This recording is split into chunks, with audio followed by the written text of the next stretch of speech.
Kipindi bado mdogo mimi nilikuwa napenda sana kuwa dereva lori. Nilicho nasoma primary. Nimetembea na ile ndoto dereva lori, nikimwambia mama mimi au baba mimi nataka kuwa dereva lori ananifokea. Baadaye nikasema sasa kama ndoto yangu mimi ni kuwa dereva lori, alafu wanaonisomesha hata wa support ndoto yangu, nikaona nitafiwa na ndoto hapo. Nikasoma nilifika sekondari hivi, nikasoma fresh, Mungu sasa sumane nikafaulu. Haya, nikapiga hesabu nikisema kwa advance hivi ninapokuja kurudi sitopata muda. Nikapita hivi. Nikasema mimi nikasake lori, yani haijalishi nigombane na wazazi gombane nao basi watanisamea. Ila mimi lazima nikalitafute lori mtaani. Baada nikaingia kitaa. Nimeingia kitaa hivi.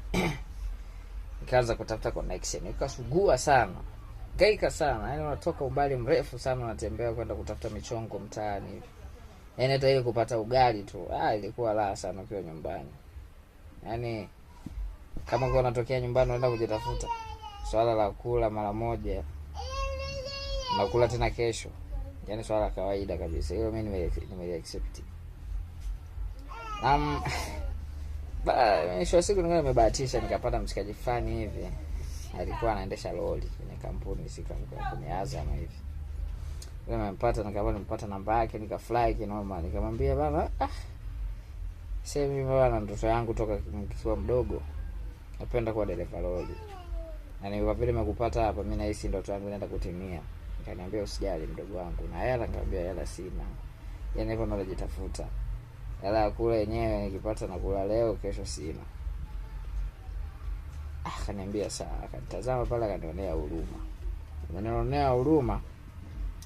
Akaniambia basi kesho jiandae, nikuja kukuchukua. Niache kufundisha, mimi nitakusaidia tu. Nikasema poa. Bahati ilioje nikafly kinoma. Bana. Nimekuja kufika sio wenyewe hapo, akanipigia simu. Akaniambia njoo tukutane sehemu fulani sasa. Nafika pale. Pale nimemkuta ashafika kitambo. Kaingia kwenye chuma.